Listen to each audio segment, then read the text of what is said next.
Hello everyone, welcome back to another episode of The Fact, the series that discuss international political issues every week.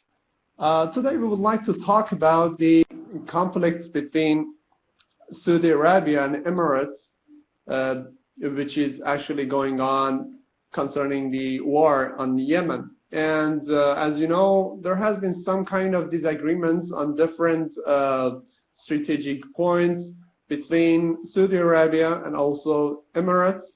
And today we have two respected guests who would like to actually contribute on this subject. We have Mr. Iyad Khuder from Czech Republic. He's a former Syrian journalist. And also we have Mr. Shabbir Hassanali from England. He's also a political analyst and activist. I would like to welcome both of you to the program. It's a great honor to have you on this episode of The Fact. Mr.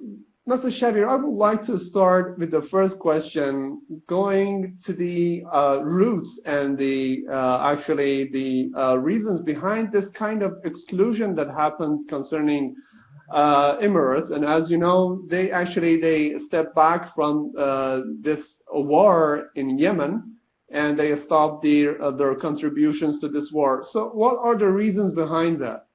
Bismillah ar-Rahman ar-Rahim. Firstly, thank you for having me on your wonderful program again. In answer to your question, I think that's quite a complicated thing to understand because you have many agendas being played out over here. I think historically people need to understand that while currently the Saudi regime and the UAE regime are sort of working together, shall we say, to occupy and destroy Yemen. The reality is there is a huge amount of rivalry between these little families, these little, I suppose, oil fields and shopping malls with flags that you could call them. There's no real love lost between them. Yes, they share a common I suppose, ideology to an extent, but the reality is these people have no interest in religious ideologies or anything. These are just conveniences that serve the purposes as and when they need. Yemen, as you know, is a very resource-rich country. While I know people call it the poorest country in the Middle East, actually it's very wealthy in terms of resources. And the UAE is a country which it has many buildings, it has many shopping malls, but in terms of its actual natural resources, it has virtually nothing. It is one of these pointless countries that was created at the end of the British Empire. It was just carved up, part of Sykes-Picot and all of this rubbish. There's no real country there. It's a conglomerate of a few of these tribes, like the Al Makhtoum, Al Nahyan, Al Rashid, and all of these little families. And they've sort of come together with the help of the British to create this enclave that they call the UAE. And of course, with the British and American help, they've managed to rebuild it and make it, something that everyone says is quite pretty, but personally I think is a monstrosity.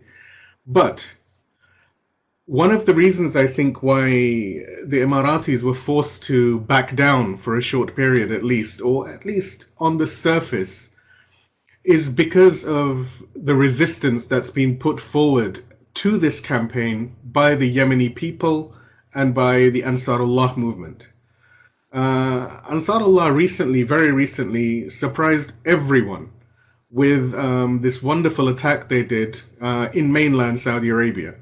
No one expected this. The Saudis didn't expect this. The Western media didn't expect this. Mr. Trump, Mr. Johnson, all of these clowns, no one believed that Ansarullah can do this, that the Yemeni people, the free Yemeni people, I should say, can do this. And for a long time, the southern part of Yemen has been under UAE occupation.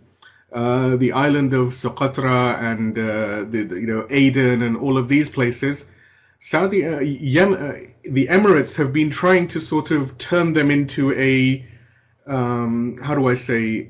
an extension of their UAE to become part of their country. Now, of course, this rekindles that rivalry between the Saudis and the rest of the coalitions because everyone is looking at Yemen as this cake. And Saudis thinking that they're the biggest ones, thinking that thinking that they have invested the most in this Yemen campaign, they will be the ones that turn around and say that, no, we will decide who gets what. not the UAE. The UAE is nothing. So this rivalry has kicked in, and actually this is a good thing. The more these clowns are fighting each other, the more victories the Yemeni people can have. Because if the enemy is disunited and fighting and squabbling, this is good for the Yemeni resistance. Because then they're not fighting coherently. And to be fair, let's be brutally honest, Saudi, Emirati, these Khaliji Arabs, they leave fighting. These people can't tie their own shoelaces without help from America. You know, these people they're nothing. Yani Arab, they're nothing. They're just rubbish as a people. And I don't mean it in a racist way, but these governments are incompetent. There's documented evidence from the US, from America, from Britain, from other countries that have been supporting this illegal war, where where they have said that while the Saudis might throw billions of dollars into an army, their people don't even know what a tank is. They don't know what to press to start a tank. You know, leave sophisticated drones and sophisticated other weaponry. These people know nothing. So this is good for Ansarullah. It's good for Yemen. Because as long as these people are fighting each other, they were weakened, significantly weakened. Because we also have to understand that when the people fighting and bombing Yemen, it's not the Saudis or the Emiratis that are doing any bombing. They're paying for it, sure.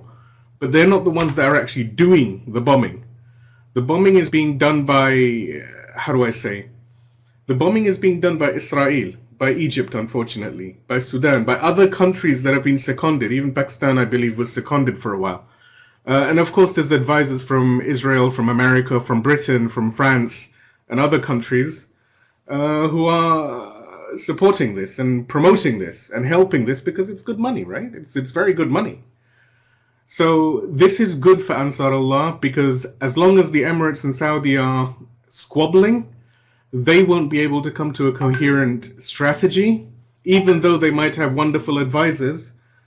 But ultimately, this will provide a little bit of relief and the ability to take victories from the Yemeni people and remove this occupation slowly. So the reasons are many. I mean, I want to stop now because I don't want to take up all the time. But I think this is actually a good thing. That the more these terrorist entities of Saudi Arabia, UAE, etc., the more they squabble with each other, which is their nature. Because you have to remember, these are tribes that have been fighting each other historically. They've fought for years and years and years. You know, these desert Arabs, this is their nature from the time of early, like 1500 years ago. This is all they did. You know, this is the nature of these pathetic creatures. So, Adi, you know, let them fight and kill each other. It's better. Let Ansarullah liberate Saudi Arabia, inshallah, and so-called Emirates. Well, thank you so very much. You actually went into some of the details about the, this whole conflict which is going on between Saudi Arabia and UAE. But I would like to ask Iyad about more details concerning the roots and reasons behind this whole conflict between these two countries that actually ended up in exclusion of one of them from this war. So what do you think about this? Well, first I would like to remind that Yemen is unique among all Arab countries, that Yemen has never been colonized. Even the Ottoman Empire, if you look at the map of the former Ottoman Empire, it excluded Yemen. The Ottoman Empire couldn't colonize Yemen. Also, Saudi Arabia could never win one war against its neighbor Yemen since the foundation of the Saudi state. However, now to come to the conflict between Saudi Arabia and Emirates, let's differentiate between the current situation of the two regimes. While the Emirates owners or rulers have good experience in policy and diplomacy, We have in Saudi Arabia a young man who is just kind of a beginner in politics, which is, as you know, the Crown Prince MBS. He's a beginner in politics, and moreover, he is arrogant, and he thinks that he's atop of the world leaders. He compares himself to the president of the United States because he's got a lot of money and power. So he has no wisdom at all. The differentiation sparked when United Arab Emirates realized that it's got involved into a let's say swamp in Yemen, and the benefits are much less than the cost of the war, and these things changed dramatically upon the tension in the Persian Gulf. So United Arab Emirates is a relatively small country in respect to Saudi Arabia, and UAE has Dubai, which is like a hub for business in Middle East. So UAE has no readiness at all to risk its economic weight and fortune for the war in Yemen. I think this is the main reason why UAE decided to take a detour and to withdraw from Yemen, while Saudi Arabia is still arrogant and doesn't want to take this step. It wants to continue, and of course, the US is very happy to keep selling weapons to Saudi Arabia. Also, another differentiation between the two countries. Well, Saudi Arabia cares about geography and about oil in Yemen, which exists mainly in the north. United Arab Emirates, it doesn't have wide coasts, so it's mainly interested in the strategic points on the Indian Ocean or Arab Sea. UAE has controlled some islands and some shores in the south in coalition with the separatist southern Yemen. Yemen has split before, was split before into two Yemens, and now the southern Yemenis want to get their independence or separation, whatever you want to call it, again. We can say that United Arab Emirates is not naive, by the way, and now by this withdrawal, it will not be losing. It will not give Yemen for the Yemenis, but it has its agents on the ground. What UAE cares about is the benefits. It's much more pragmatic than Saudi Arabia. Last thing to be mentioned, that it seems that like the main weight is in favor of UAE, not for Saudi Arabia, which means that like it is Mohammed bin Zayed who has the influence on MBS, on Mohammed bin Salman, not the opposite.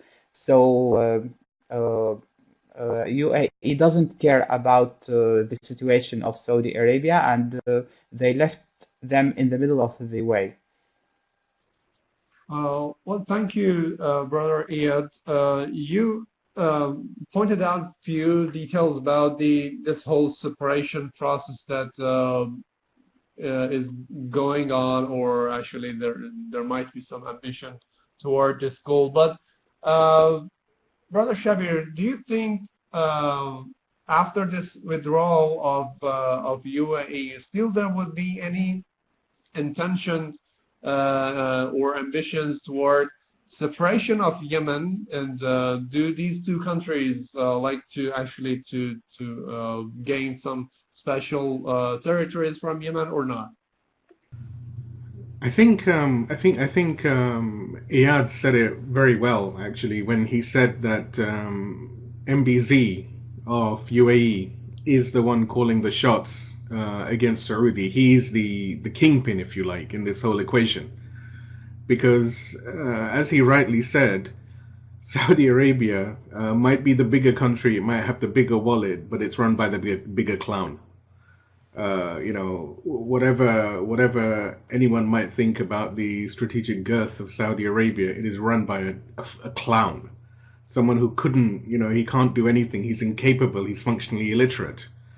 And, he knows nothing. He's being manipulated and puppeted by MBZ, and they are the real game players over here. I totally agree.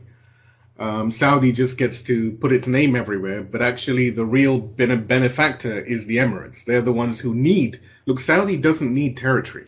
Saudi has plenty territory. It has more territory than it knows what to do with. The UAE is desperate for territory. Now, in terms of whether they will attempt to split Yemen and try and create enclaves of influence, I think they definitely will. I think that's already happened more or less, or it's close to happening.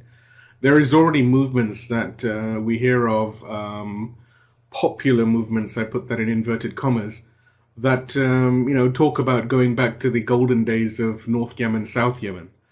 You have huge, UAE might have militarily attempted to walk away from Yemen, so that in the public eye it can say, oh, we're not killing people anymore, we love Yemen, everything is wonderful. But rightly said, they have left a lot of their agents, a lot of their people who they've purchased on the ground over there. And those people are working hard. Those people are working really hard. Now, again, those people don't particularly want people like Abdurrabbu Mansour Hadi and all these people, because there's a loyalty towards Saudi on that front. And Mansour Hadi is a joke. He's not respected within Yemen. He's not respected outside Yemen. He's someone who just really, at some point he'll probably be sent somewhere and he'll just, end up being just a blip in the books of history. They will find someone, potentially a strong man, on either side. They will attempt to try and create an enclave. However, I believe that for either UAE or Saudi occupying the northern parts of Yemen, and I don't mean occupying in a sort of military sense. Of course, that's never happened in Yemen. It can't happen. Yemen is not an occupiable country. It's just not possible to occupy it and to conquer it. But they can take it over by using influence and by covert means.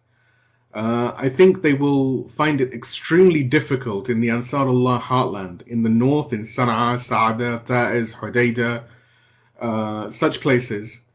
They will find it very, very difficult to buy people, shall we say. Because these people have felt the brunt of what's going on, and there is a huge respect for Ansarullah. And Ansarullah, like other resistance movements, has a certain honor, an honor code in the way it operates. It's not corruptible in the same way as other organizations are. It can't be bought through. Yes, of course, I'm not saying that it's infallible and it can't have spies inside it. That's not what I'm saying. But what I am saying is that it's a lot harder for the UAE, for Saudi. Well, Saudi can't do this. This is beyond Saudi's ability. Saudi can't play the diplomatic game. It can throw guns and bombs at people and shout and scream, but diplomatically, Saudi has no competence. It's the UAE. They can't do anything in North Yemen. And I think that's why they're focusing on the south heavily, especially Aden and its surrounding areas. and the island of Socotra and all of this, because all of this gives them strategic depth. The UAE, one of its biggest problems is it has no strategic depth. It has zero strategic depth. It's a tiny little country that has nothing, like I've said. Anyone who looks at the map of UAE can see that this is a very, very weak country, geographically speaking. The UAE needs the land in Yemen, and it's more interested in southern Yemen because that's the bit that's coastal. That's the bit that's against the waters. Any other part of Yemen is more of a problem for the UAE, I believe. Do you still have me? Your picture has frozen for me. Okay, you still have me. So we have to understand the UAE is the one controlling the show. I believe the UAE wants the southern portion of Yemen. That's all it's interested in. But it wants to foment chaos in the north so that the north cannot work to unite Yemen. And it wants to ensure someone is in the south who believes in South Yemen for the South Yemeni people, make South Yemen great again, this sort of gibberish. They need this sort of talk because they need the people in the south to say, we want to split, we want to break off, we want to go back to the, in inverted commas, golden age. Because when South Yemen is free from Yemen, I use that deliberately in inverted commas, what will happen? The UAE will have a vassal state. It can go in, it can use the waterways, it can use the ports, it can use the resources. And yes, the UAE does want the resources in northern Yemen. There is a huge amount of oil and gas and such things in the northern part of Yemen. Some of it is occupied or was occupied by Saudi. Some of it has actually been liberated by Ansar Allah in the border regions. The problem is the UAE, like Iyad rightly said, is pragmatic. They will take wins where they are able to. And they will not try and overextend themselves because they know they don't want to get into an unnecessary problem. They tried that earlier on in Yemen, but what happened? Ansar Allah threw a couple of drones over Emirates, and these UAE people got terrified. They said, okay, this is a problem. This is a real problem. Because they have this idea, they have this idea that somehow Ansar Allah is Iran. And they know there is currently an issue with Iran, even though we know that physically it is impossible for Iran to send anything to Yemen. I wish it was possible to send something to Yemen, we would send to help our brothers over there. The only thing Iran can do, and the only thing I believe Iran is doing, is providing moral support and, like heartfelt support between two brothers who can't get to each other, but they say, look, you're with me. I'm thinking of you. We're praying for you, inshallah. This is all. But this is actually more than enough because the Yemeni people, the Americans, the Saudis, the British, everyone underestimates the Yemeni people. But a couple of days ago when this attack was done by the Yemenis, the victorious attack in Saudi, this scared people because they know that Iran is not physically able to help them. What they did was their own work. So what will they be able to do if they apply more pressure on them? So now the UAE is working, I believe, to try and corrupt the soul of the Yemen. Okay, thank you. Well, there's a very interesting point in here because both of you actually mentioned these kind of agents that are still active on the ground, and they are, just protecting the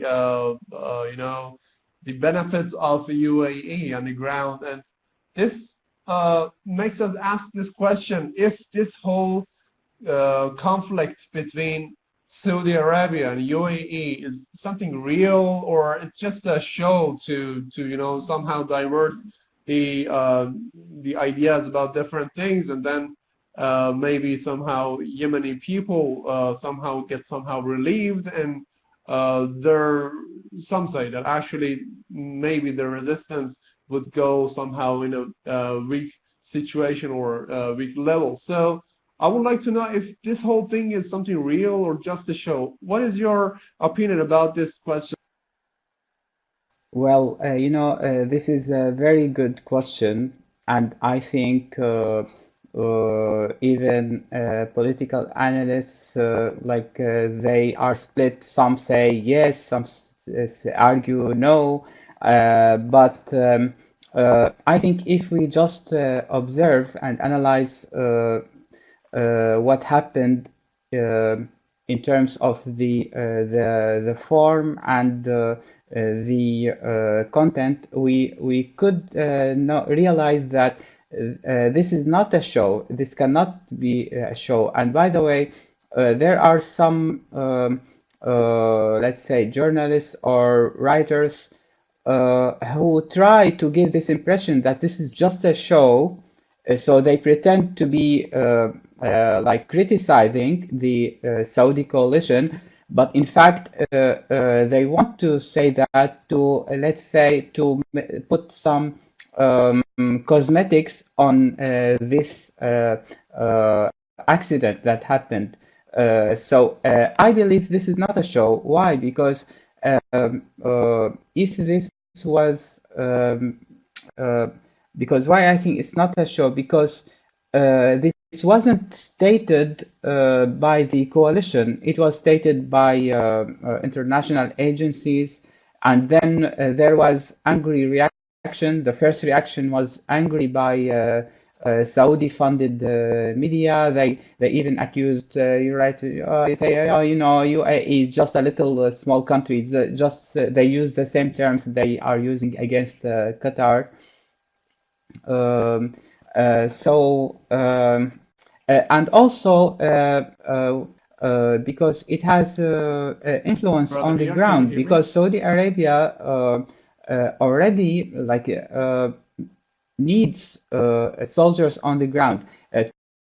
We should know that actually there are no Saudi soldiers or manpower on the ground.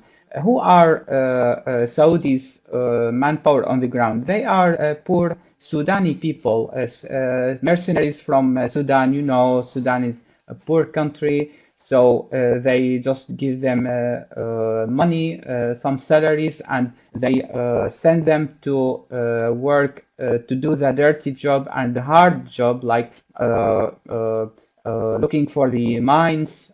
And there are many casualties in their lives, but Saudi already needs manpower and soldiers. So we cannot believe that this was agreed between them.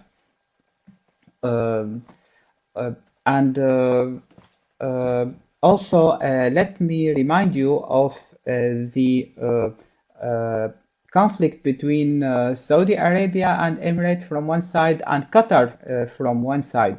So because now they are arguing that no, they are good friends and this can never happen. But why not? After we have seen what happened with Qatar. All right. Brother Shabbir, I would like to see if these kind of disagreements, actually you mentioned these points and somehow explained about this point, but I would like to know if this whole thing, this whole disagreement can actually be somehow in favor of Yemeni people or not, because can you, as both of you mentioned, there are some other sides, like we have agents, we have some other plans, and some say this whole thing is just a show and it's not real. So do you think eventually this whole thing would be something in favor of Yemeni people and Ansar Allah or not?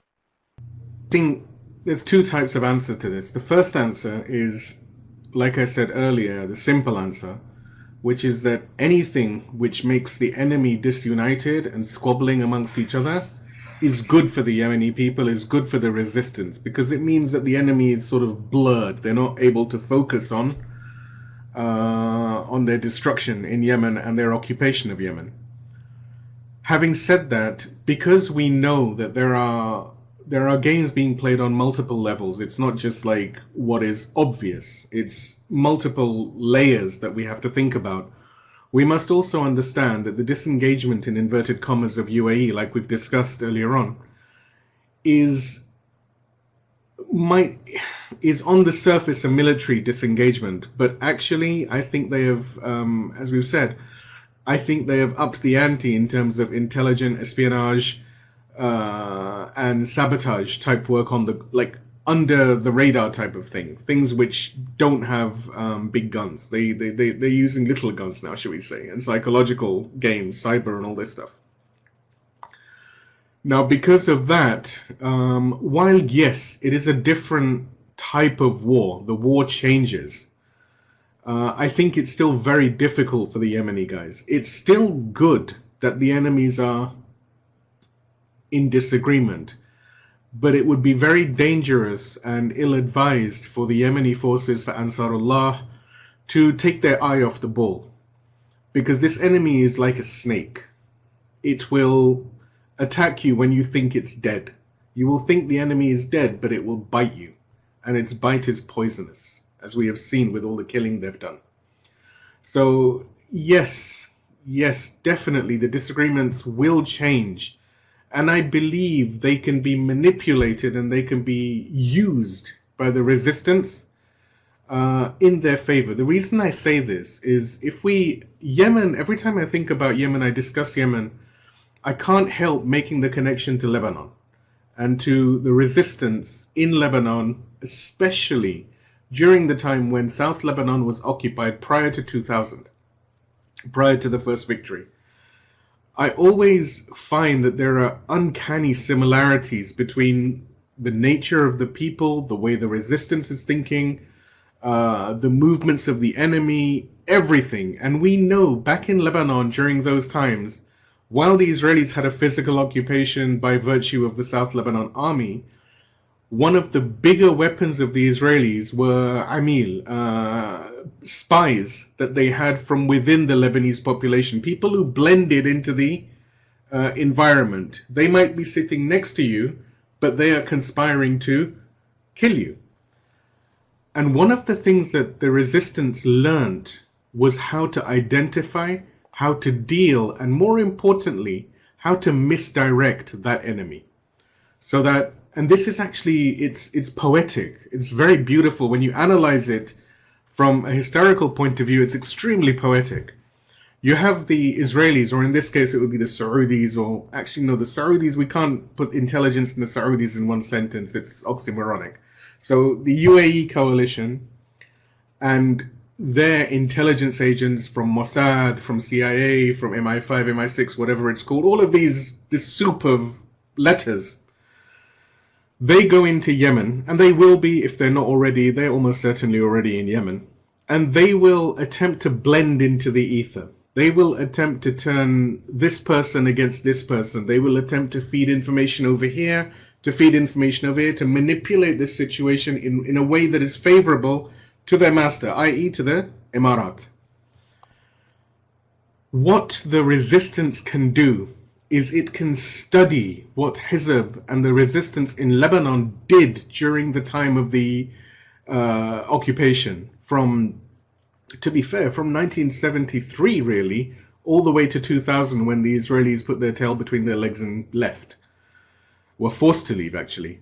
They need to look at how Hezbollah, how the people of Lebanon dealt with these spies. And I'm not talking about, killing the collaborators on that. I'm not talking about the superficial or the fancy stuff that gets, but actually the resistance is fully aware that it's not happening there, but the enemy will focus all its efforts over here. It will be misdirected. And this is poetic. This is beautiful. This is what the resistance needs to do in Yemen. I think the style of war in Yemen is going to change quite radically. It's going to go from being the all-out bombing and killing to a much more clandestine, much more spy versus spy type war. And in a way, this is also in favor of the people of Yemen, because when there's no massive bombs falling, there's fewer children dying in schools, there's fewer children dying in hospitals. So on that regard, it's better. But the Yemeni forces, Ansarullah, they really need to up the game in terms of the information war, in terms of cyber, in terms of staying 10 steps ahead of this enemy, which is very well equipped, very well funded, with lots of expensive spying, logistical type information equipments and drones in the sky and everything. But we've seen one thing from the Yemenis which gives anyone who looks at the situation on the side of the Yemenis, Ansarullah and the Yemeni forces, a lot of hope. We have seen our brothers and sisters in Yemen literally do alchemy. They have created gold from lead. They have made things that no one thought they can do. They have stayed firm. And I know historically Yemen has never been occupied, but this, or taken over. But this particular campaign by the world, actually, has been far more brutal than any other campaign that I've ever seen or experienced regarding Yemen or read about. This has been just uncanny in its brutality and its insanity. But the resistance is strong. It's still there. Yes, when we see Sayyid Abdul Malik al-Houthi, he looks a little bit tired, shall we say. He looks a little bit weaker than he was at the beginning. But this actually also fills you with hope, because it makes you see that every part of the resistance is working. There's no one in the resistance, like how the enemies say about the resistance movement that, the leaders are just sitting in their bunkers and all of this. No, you can see the resistance is all on the ground. They are all busy. So as long as they can handle, and I'm sure they can, handle the intelligence war and the clandestine war, which is where we're going to be going next, I'm pretty certain, I think this could be very good for the Yemeni forces, and I think it's very good for the Yemeni people if the bombing and the madness from the trigger-happy Saudi coalition stops. It was actually a very detailed episode, and I guess we have covered so many details about this conflict and this subject, and I would like to thank you, both of you, Brother Shabbir from England and also Brother Iyad from Czech Republic. It is the end of this episode, and I would like to invite our listeners and followers to check out our episodes on the YouTube channel and also on our website and social medias. Thank you so very much, and hope to see you again. Goodbye.